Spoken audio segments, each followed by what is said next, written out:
Aujourd'hui, je vais te montrer comment j'utilise TrendTrack pour la recherche d'opportunités de niche, de produits à fort potentiel que je pourrais rajouter sur mes boutiques en dropshipping SEO et Google Ads. On va voir beaucoup de boutiques passer. Je m'excuse d'avance pour si ta boutique va être leak via les différents filtres et ce que je partage dans cette vidéo. C'est pas ciblé, même certaines de mes boutiques et certains de mes produits vont y passer dans tous les cas.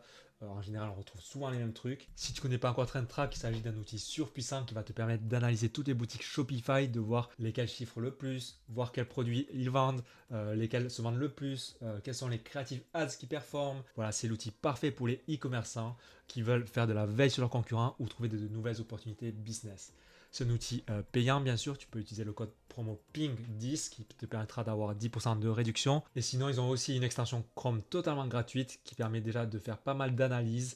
D'ailleurs, je vais aussi l'utiliser dans cette vidéo. On se retrouve ici sur la feature Trending Shop de TrendTrack qui est pour moi le tool que j'utilise le plus souvent et le plus régulièrement de ce site, tout simplement parce que j'aime bien la recherche d'opportunités, la recherche de niches et de produits à fort potentiel que je pourrais rajouter sur mon site et faire du Google Ads dessus pour vendre facilement. Là, on va pouvoir trouver des shops rapidement avec de belles niches, tout simplement en jouant sur des filtres qui sont très puissants et avec un peu d'analyse. On va avoir par exemple l'opportunité ici de filtrer par l'origine du site. Par exemple, on sait que pas mal de dropshippers aiment bien s'expatrier en Estonie. Eh bien, on peut essayer de jouer sur ce filtre-là pour trouver les boutiques qui font le plus de trafic et qui sont en Estonie. On peut aussi essayer de chercher les sites en Estonie, mais qui vendent principalement en France, dont les visiteurs sont français. Et là, on va trouver, par exemple, différents sites. Là, on a pas mal de sites de lingerie. Celui-ci, les petits imprimés, Iris Lingerie. On a aussi un site sur les salopettes. On a aussi sur tout ce qui est pousse de cheveux, sérum cheveux, ça fonctionne toujours bien en cosmétique. On a tout ce qui est tapis d'acupression. Voilà, c'est le genre de produit que j'ai déjà pas mal vendu à l'époque. Et suite à pas mal d'analyses, on va pouvoir voir est-ce que ça vaut le coup de se lancer ou non et est-ce que c'est du dropshipping. Là, par exemple, en allant sur le premier site, on voit ce genre de soutien-gorge. On peut utiliser l'extension Chrome AliTool pour voir est-ce que c'est un produit qui vient d'AliExpress. Là, on le retrouve en l'occurrence. On voit que le produit ici coûte 7 euros et que sur le site, il arrive à le vendre à peu près à 47 euros. Du coup, il fait 40 euros de marge, ce qui est vraiment largement suffisant s'il veut faire de la pub pour vendre son produit. Et en plus, on va voir justement est-ce que ce site tourne bien ou pas. Eh bien, il fait 70 000 de trafic par mois, estimé d'après l'extension Chrome TrendTrack. Bien sûr, ça reste une estimation, parfois c'est plus, parfois c'est moins. Et on va voir aussi quels sont ses best-sellers. Là, on voit que c'est ce soutien-gorge qui tourne très bien et qui fait pas mal de ventes. Mais on voit aussi que le collant polaire ici est dans le top 2 des ventes. Et on sait que c'est ce genre de produit qui fonctionne très bien pendant le Q4 et qui peut très bien se vendre. On peut aussi ici parcourir son Ads Library sur Facebook. On voit qu'il a 140 pubs actives. C'est principalement via ce canal d'acquisition qui fait la plupart de ses ventes. Et avec l'extension TrendTrack, on va pouvoir ici révéler tout l'ad spend de ses campagnes publicitaires ici. Ça peut prendre un peu de temps et une fois que c'est fini, tu pourras remonter en haut et trier par l'ad spend pour voir quelles sont les pubs les plus performantes, t'en inspirer, essayer de voir sur quel produit il pub en ce moment et donc c'est potentiellement son produit winner du moment et peut-être l'ajouter toi sur ta boutique si tu veux essayer de le vendre. Voilà, ici le reveal du spend est terminé. On va pouvoir ici filtrer par total ad spend. Et ici, on a tous les ads plus performantes du moment ou sur le long terme. Là, on a un produit sur le soutien-gorge dos nu. On a un produit sur tout ce qui est cache-téton. Et on a des produits ici encore de soutien-gorge dos nu. Bon, c'est ces deux produits principalement qui tournent en ce moment. Voilà, du coup, c'était tout pour ce site. Maintenant, on va voir sur TrendTrack, on avait trouvé d'autres boutiques de lingerie aussi comme celui-ci. Et on peut retrouver là aussi le produit qui fait ses meilleures ventes rapidement. A priori, c'est celui-ci. Là, on voit même que sur AliExpress, ils font énormément de ventes, 320 commandes, 200 commandes, et qu'ils ont de bons avis, de belles photos. Et ils le revendent hyper cher, là, 67 euros l'ensemble, alors qu'on peut le retrouver à 15 euros sur Ali. Voilà, c'est une très belle niche avec du coup beaucoup de marge, beaucoup de valeur perçue. Voilà, la niche dentelle par exemple, ça fonctionne très bien. En SEO, ça peut fonctionner par contre difficilement en Google Ads, puisque avec les produits un peu dénudés comme ça passe très rarement le Merchant Center ou la campagne Google Shopping risque de ne pas diffuser. Mais ce qu'on va pouvoir voir ici, c'est qu'en Facebook Ads, a priori, il tourne très bien, pareil, 130 ads actives. Il ne faut pas hésiter aussi pour chacun des sites que vous trouvez à analyser un peu les avis clients, que ce soit sur Trustpilot pour trouver d'autres concurrents ou voir ce qu'il en est de la qualité produit de ce que vous vendez pour voir est-ce que ça vous intéresserait ou non de vendre ce type de produit. Par exemple, Iris lingerie ici qu'on a trouvé, on peut rapidement trouver des concurrents. Est-ce qu'ils font la même chose ou non? Est-ce qu'ils font mieux que lui ou non? Et comme ça, vous vous inspirez des meilleurs. Ici, on a ce produit, cette boutique, pardon, Naked, qui vend, je pense, la même chose. On peut rapidement voir quels sont ses best-sellers aussi. Et en fait, on va tout simplement venir chercher les best-sellers de chacune des boutiques. Là, on voit que, par exemple, il y a des harnais en cuir qui fonctionnent très bien dans la niche de tout ce qui est ensemble sexy. Et du coup, c'est le genre de produit qu'il va falloir ajouter absolument. Pareil, tout ce qui est body comme celui-ci, etc. Là, on a aussi Peli qui, quant à lui, a de très mauvais avis, a priori, certainement dû à un SAV très mauvais. Mais on voit qu'il y a aussi de produits intéressants à rajouter et le même harnais par exemple. Et du coup, on sait que c'est un potentiellement produit gagnant. Sauf que lui, il fait plus de trafic, tandis que Naked, eux, ils sont justement en pleine croissance sur ce genre de niche. Vous analysez un peu les avis, vous analysez les produits gagnants et vous les ajoutez sur votre boutique de niche. Voilà, vous voyez que ce qui marche ici, c'est une boutique de niche et pas une boutique monoproduit. Chacun des sites qu'on a parcouru a beaucoup de produits. Ici, là, il y en a 150. Sur Iris, il y en a 120. Sur Peli, bon, ils ne fonctionnent pas trop, mais ils en ont 900. Voilà, c'est des grosses boutiques de niche. Et c'est pour ça que même moi, je fais ça en dropshipping SEO et Google Ads et que ça fonctionne bien. Et a priori, sur Facebook Ads aussi, vu que eux, ils ont l'air de faire du Meta Ads. Voilà, ensuite, ici, le Trustpilot du premier site qu'on a vu, les petits imprimés. Ici, on va pouvoir voir qu'ils ont aussi des avis négatifs, parfois, qui prouvent bien que c'est du dropshipping, etc. Ça vous permet de vous rassurer. Après, des fois, ils ont des vrais avis ou des faux avis qui permettent de remonter la note. Et vous pouvez aussi trouver d'autres concurrents ici qui parcourent le site d'avis pour voir qu'est-ce qu'ils vendent et voir si c'est la même niche ou pas. Là, on a Nina Perfect Skin, par exemple. On voit qu'ils vendent de la lingerie un peu plus différente. Là, ça a l'air d'être tout ce qui est strapless. Dos nu, en fait, ça fonctionne aussi. C'est ce qu'on a vu sur la première boutique. Ici, ça nous permet de voir un autre produit gagnant à rajouter sur une potentielle boutique de lingerie. Ici, on a aussi une boutique du coup sur les salopettes qu'on va analyser rapidement pour voir ce qu'on peut en tirer comme conclusion et voir si c'est une boutique intéressante ou non rapidement. On va voir que sur Trend Track, il est assez constant, assez régulier.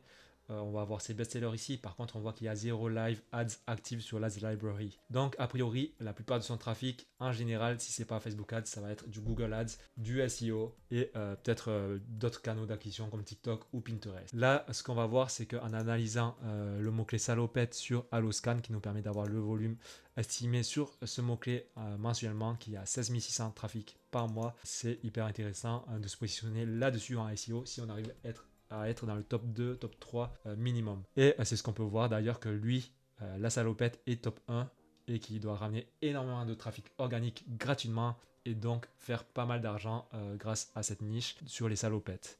Ensuite, il ne faut pas hésiter à faire quelques recherches aussi sur Google pour voir qu'est-ce qui se positionne en Google Ads. Là, on voit qu'il y a Passion Velours qui vend des salopettes femmes. On a du coup la salopette qui se positionne aussi. Du coup, il y a quelques concurrents et on voit bien que ça vient de Google Ads. Le trafic qu'il peut avoir ici, la salopette qui sort pas mal du tout. Et là, on voit qu'il sort en top 2 sur salopette homme. Sur salopette tout seul, il sort en top 1, comme ça a été indiqué sur Alloscan. Voilà, il y a un énorme potentiel sur cette niche et ça a l'air de très bien fonctionner pour lui. On peut voir que le volume total estimé mensuellement sur ces requêtes dépasse les 30 000 par mois. C'est exactement ce que je recommande dans la formation et ce que je vous dis à chaque fois. Du coup, c'est le genre de niche qui doit bien rapporter en SEO, SEA. Voilà, j'ai essayé de vous expliquer un peu comment je m'y prends moi pour analyser le potentiel d'une niche ou non. Ensuite, vous pouvez jouer avec le filtre pour encore trouver d'autres opportunités. Par exemple, il n'y a pas que l'Estonie où les gens s'expatrient. Parfois, les gens font des LSE aux United States, des LLP au UK. Voilà, parfois, ils vont à Dubaï, à Bangkok, etc. Vous pouvez en profiter pour jouer avec les filtres intelligemment. Ensuite, par exemple, vous pouvez même le faire en combinant avec le choix des thèmes, ce qui est assez puissant parce que les gens utilisent parfois souvent le même thème. Notamment le plus connu en Facebook Ads, c'est Shrine, qui est souvent utilisé. Et là, en l'utilisant, on peut retrouver d'autres opportunités de niche. Là, on a des boxeurs. Là, si on scrolle un peu pour les sites qui vendent en France, on a Éclat de femme avec les parfums qui a pompé un peu la marque Venom Perfume, je crois, un truc comme ça, qui perçait très bien, qui faisait des millions de CA par an. Voilà, faut pas hésiter à jouer avec les filtres, jouer avec la localisation. Voilà, il n'y a pas que la France aussi, faut jouer worldwide. On sait que les Pays-Bas ils sont assez chauds aussi en dropshipping, peut-être qu'ils ont pas mal de shops là-bas. Il faut peut-être filtrer avec l'origine de ce pays. En SEO, si vous voulez retrouver des idées de niche, on a tout ce qui est le thème de Reborn à l'époque, le billionnaire. On a tout ce qui est Speedfly qui fonctionne très bien et qui est bien en SEO, enfin en tout cas à l'époque. Voilà, on a niche paddle, on a quoi en dessous si on scroll rapidement, on a tout ce qui est bandana, ceinture cowboy, tout ce qui est bracelet, on a tout ce qui est tailleur du monde, ça c'est pas mal du tout, très bonne niche, ça fait pas mal de CA. On a bracelet celtique viking, très bonne niche, vintage, tout ce qui est sextoy aussi, en SEO ça fonctionnait pas mal. Encore du viking qui revient, ça c'est bracelet de couple, ça fonctionne pas mal aussi. On a la niche gothique. Il y a vraiment pas mal de trucs. Tout ce qui est motif serpent, voilà, les bottines serpent, cuir serpent, etc. C'est pas mal, ça fonctionne pas mal. Bon, ça c'est le SEO. Maintenant, on va pas rester focus que sur le SEO. Là, si vous voulez vraiment chiffrer, en réalité, il faut vraiment partir sur les ads. Et on peut utiliser même les filtres préfets de Trend Track qui fonctionnent très bien. On a par exemple ici Weekly Gem ou sinon tout ce qui est top scaling. Je vous laisserai regarder par vous-même. Et sinon, il y a des filtres qui fonctionnent plutôt pas mal. C'est tout ce qui est sur le trafic. Par exemple, ici, sur la croissance du trafic, sur un mois, si on a fait 100%, c'est qu'on a doublé le trafic et donc qu'on a potentiellement trouvé un produit gagnant ou au moins une ads qui cartonne sur lequel on essaye de rentabiliser et de scaler un maximum. On peut essayer de le combiner par exemple avec le trafic français parce que sinon on a trop de sites et là on veut des exemples concrets. Et on peut rajouter par exemple une date de création qui date de 1 an, comme ça on a les boutiques les plus récentes qui percent rapidement et récemment et donc potentiellement des dropshippers. Là si on scrolle un peu on va trouver quelques boutiques. On a par exemple Incon, boutique de tatouage éphémère qui fonctionnait très bien je pense notamment pour l'été vu que c'est très tendance été, festival tout ça. On a Belucia avec ici une chemise infroissable. Voilà, c'est ce genre de boutique, ce genre de produit qui a pas mal tourné et qu'on peut facilement rajouter sur une boutique de niche dans les vêtements. Faut pas hésiter à la rajouter si on pense que c'est un bon produit. Malheureusement, en réalité, moi j'ai regardé les avis Trustpilot et ils prennent vraiment un tarif que des 1 étoile, du coup moi j'éviterai. Là on a par exemple pantalon cargo, pareil sur niche vêtements, ça s'ajoute facilement et ça peut se puber en Google Ads, faire des ventes assez régulièrement, facilement. On a d'autres sites ici, bon là je vous laisserai chercher tout ce qui est en France. Vous pouvez par exemple mettre worldwide tout simplement et aussi ce qui est pas mal c'est de mettre juste 10 produits maximum. Comme ça, vous voyez que les boutiques qui ont pas beaucoup de SKU, beaucoup de références, et en général, ils essayent de faire du bon taf pour l'expérience client avec un produit de qualité. Ce qu'on peut retrouver, on a tout ce qui est boutique de shapewear, on a ici une boutique de underwear, de caleçon, on a ici encore des sérums ou des crèmes pour les cheveux pour aider à pousser. Voilà, tout ce qui est Batana, ça a pas mal tourné aussi. Bon, malheureusement, sur AliExpress, c'est que des faux, mais je sais que ça fait beaucoup de chiffres. Et ensuite, vous pouvez même chercher des filtres, par exemple, par mots-clés pour retrouver des produits concurrents à votre niche. Ici, par exemple, il y a Batana. On va essayer de voir les boutiques de Batana qui cartonnent en ce moment. On a Try Grows. Ils ont que 5 produits. Il fait 264 de trafic estimé. Pas mal du tout. On a ici Try Botanics qui fait 124 trafic estimé. Pas mal du tout aussi. Voilà, c'est des très grosses boutiques et qui performent en worldwide. Botanics Hair. Et on voit que il y a beaucoup de concurrents. Il y a beaucoup de trafic au final quand même. J'ai l'impression que c'est un très gros marché, quoi. Et vous pouvez chercher ça en France, tout simplement. Est-ce qu'il y en a en France? On a 2 Batana Oil qui vient de commencer. Prestige Grow. Ok, bon, il n'y en a pas énormément pour l'instant qui font du trafic en France. Peut-être que c'est qu'une trend aux States. Mais peut-être que ça va venir en France prochainement, par exemple. Ensuite, sur X, là, vous avez... Ensuite, ici, sur X, vous avez Bichante, l'un des fondateurs de TrendTrack, qui partage un de ses filtres préférés avec VA 34 de trafic par mois et une croissance de création d'AS de plus de 100% sur 3 mois.